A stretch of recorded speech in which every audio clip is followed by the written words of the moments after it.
एक लड़का होता है योगेश। ट्रेन के जनरल बोगी में ऊपर वाले सीट पर सोया हुआ होता है। ट्रेन रुकती है। रुकने के बाद जब चलती है तब उसकी आँख खुल जाती है।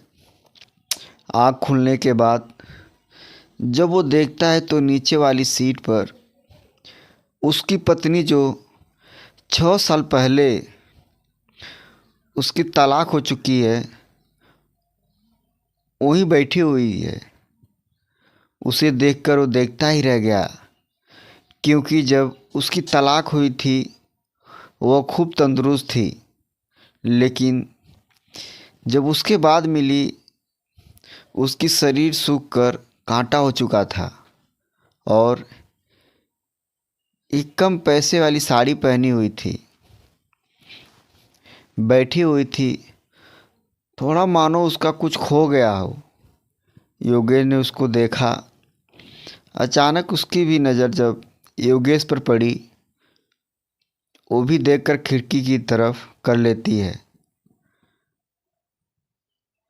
उसके बाद भी वो लड़का योगेश जो होता है ऊपर से नीचे आता है।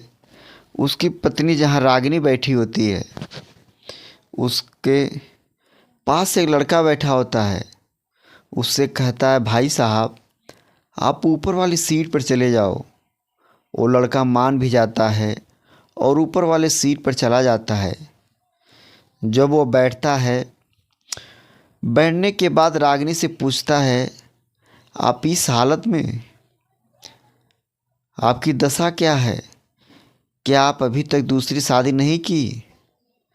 थोड़ी देर बाद रागिनी कहती है, नहीं। जब सर हिलाती है और कहती है नहीं, रागिनी पूछती है, क्या आपने दूसरी शादी कर ली?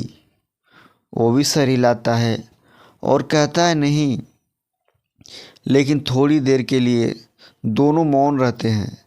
मौन होने के बाद योगेश से रहा नहीं जाता है और पूछता है, तुम्हारी दशा क्या है? आप कहाँ जा रही हो? तब रागिनी कहती है, बड़ा भाई रहता है, माँ की तबीयत खराब है, कानपुर माँ की देख रेख और माँ को देखने के लिए जा रही हूँ। आप कहाँ जा रहे हैं? योगेश कहता है, मैं भी कानपुर जा रहा हूँ, कुछ काम के सिलसिले में।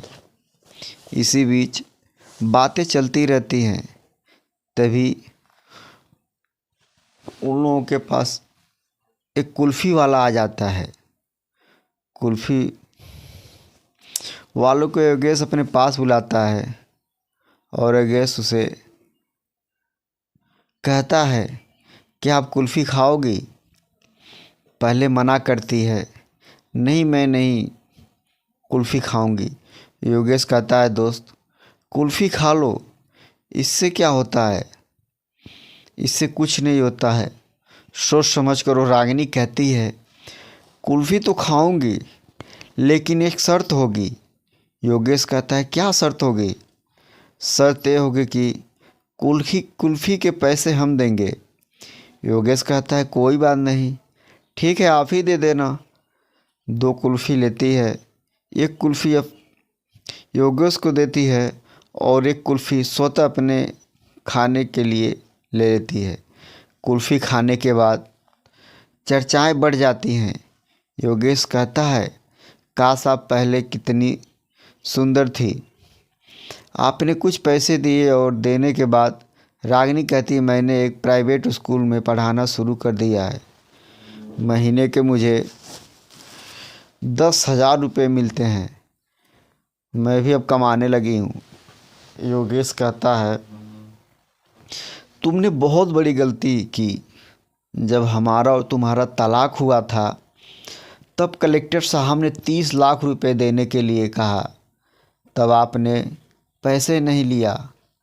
काश वो पैसा ले ली होती तो आपका खुद का स्कूल होता। रागिनी कहती है, अगर मैं आपसे 30 लाख रुपए ले लेती और लेने के बाद स्कूल चलाती, तब मेरा ईमान कहता कि आखिर उसी के पैसे पर पल रही हो। इसलिए मैंने पैसा लेना मुमकिन नहीं समझा। योगेश कहता है कोई बात नहीं है, चलो ठीक है जैसा है। योगेश कहता अब मैंने पीना भी छोड़ दिया है और किसी को तकलीफ़ देना भी छोड़ दिया है। अब मैं बहुत पछता रहा हूँ तुमसे तलाक लेकर। बहुत समय हो गया है तुमसे बात भी नहीं। ऐसा तो होता रहता है। रागिनी पूछती है माँ कैसी है? योगेश बोला माँ की मत पूछो। जब भी पूछती थी तब कहती थी बहू को ले आओ। उन्हें कहाँ मालूम था कि तलाक होने के बाद पत्नी घर नहीं आती। माँ को मरे हुए बहुत समय हो गया। रागिनी ने कहा जब मैं आई थी माँ को बड़ा चंगा छोड़ा था, ठीक ठाक छोड़ा था, क्या हो गई? बोला तुम्हारी चिंता में माँ गुजर गई। अब मैं भी अकेला हूँ। अब अकेला अपना गुजारा करता हूँ और खाता हूँ। अपनी ज़िंदगी किसी तरह से गुजार रहा हूँ। तो रागिनी थोड़ी देर के लिए कुछ नहीं कहती है, लेकिन अंत में योगेश कहता है कि आप क्या करती हो? तब रागिनी बोली कुछ नहीं, बस कॉलेज में पढ़ाते हैं और बस उसी से अपना गुजारा करते हैं। बोले हमसे बहुत भूल हुई जो हमने आपको समझ नहीं पाया और आपके हर समस्या का समाधान मैंने दूसरी तरफ निकाला, इसीलिए इतनी दूरियां बढ़ गई। लेकिन अब हम दोस्त, मैं तुम्हारी जैसी पत्नी को पाकर कोई मूर्खी ठुकराएगा नहीं। जो हुआ सो हो गया। लेकिन रागिनी भी समझ रही थी कि योगेश के दिल में कुछ और चल रहा है। लेकिन योगेश भी समझ रहा था कि रागिनी कुछ कहना चाहती है, लेकिन वो शर्मा रही है। बोले ठीक है, गुजर तो हो रही है। फिर बातें करते करते कानपुर स्टेशन आ जाता है। दोनों उतर जाते हैं। योगेश पूछता है कल आप कितने बजे वापस होगी और कब आओगी? लौट कर बोलती है आज शाम को रुकूंगी माँ के पास, कल सुबह 8 बजे लगभग आ जाऊंगी। इसके बाद योगेश कहता है कल आ जाना, तो 2 टिकट हम ले लेते हैं। बोली नहीं, आप तो जनरल बोगी में चलने वाले नहीं हैं। आप तो रिजर्वेशन करवा लिया होगा। आप नहीं चले तो वो अपनी चली जाती। बोली कल 9 बजे यहाँ मिलूँगी आपसे। योगेश भी वहाँ से चला जाता है और उसको जो काम करना होता है वो अपना शेड्यूल बदल देता है। बदलने के बाद वो अपना काम निपटा कर 8 बजे स्टेशन पर आ जाता है। रागिनी 10 बजे आती है। 10 बजे आने के बाद योगेश वहीं मिलता है और रागिनी पूछती है आप नहीं गए? योगेश बोलता है आपका इंतज़ार कर रहे थे। दोनों ट्रेन के आने में आधा घंटा बाकी था अभी। योगेश ने 2 टिकट लिए हुए थे। योगेश ने बोला मना मत करना, मैं 2 टिकट खरीदा हूँ और आप ज़्यादा शर्मिंदा भी मत करना। आओ दोनों कुल्फ़ी खाते हैं, आपका हर कमज़ोरी कुल्फ़ी खाना ही था। आओ कुल्फ़ी खाते हैं। तो उसके बाद ट्रेन आ जाती है। जब ट्रेन आती है, ट्रेन के बाद में दोनों बैठ जाते हैं। बैठने के बाद दोनों बातें करने लगते हैं। योगेश पूछता है तुम्हारी माँ ठीक है? बोली हाँ माँ ठीक है, माँ की तबीयत में सुधार है, माँ भली चंगी है, हम अपने घर पर जा रहे हैं। योगेश कहता है कि अब ठीक ठाक चल रहा था।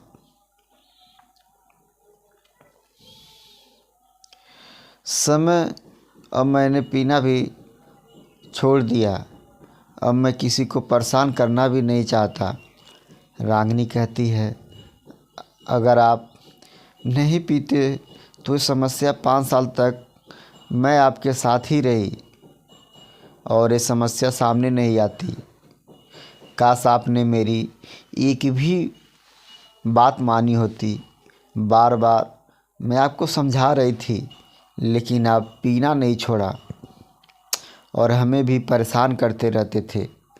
आपके चलते मेरे 2 गर्भपात हुए। आज हम लोगों का एक बड़ा बेटा होता जो 8 साल का होता और एक छोटा बेटा जो 6 साल का होता। ये बात सुनकर योगेश भी बहुत दुखी हो गया था और कहने लगा, मुझे नहीं मालूम था इतनी बड़ी भूल हुई है। वो भी अपने को पछता रहा था, वो भी अपनी गलती मान रहा था। रागिनी भी बैठी हुई थी, योगेश के कंधे पर अपना सर रखकर ऐसे रो रही थी जैसे बच्चे रो रहे हैं। रोने के बाद धीरे धीरे जहाँ रागिनी को उतरना था उस जगह ट्रेन रुकती है और योगेश कहता है, तुम्हारा स्टेशन आ गया है। लेकिन रागिनी को वहाँ उतरना ही नहीं था, उसको नया सफ़र शुरू करना था। रागिनी कहती है, अब हम नहीं, अब हम नई ज़िंदगी हमें जीनी है। अब हम इस जगह नहीं उतरना है, अब मायके हमें नहीं रहना है, अब केवल हमें अपने ससुराल जाना है। अब हमें केवल आपके साथ रहना है। यही सोचकर दोनों चलते हैं। योगेश का जो स्टेशन होता है वहाँ पर दोनों उतरते हैं। उसके बाद रागिनी अपने पति के साथ, जो 6 वर्ष पहले तलाक के बाद दोनों जब ट्रेन में मिलते हैं, दोनों का प्यार बढ़ जाता है। बढ़ने के बाद वहीं रहने लगते हैं, बड़ी प्यार से रहते हैं।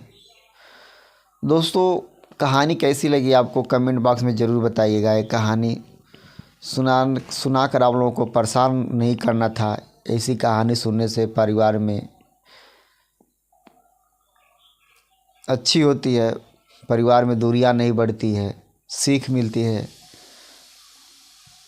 दोस्तों, मिलते हैं नई अगली कहानी में। धन्यवाद आप लोगों का।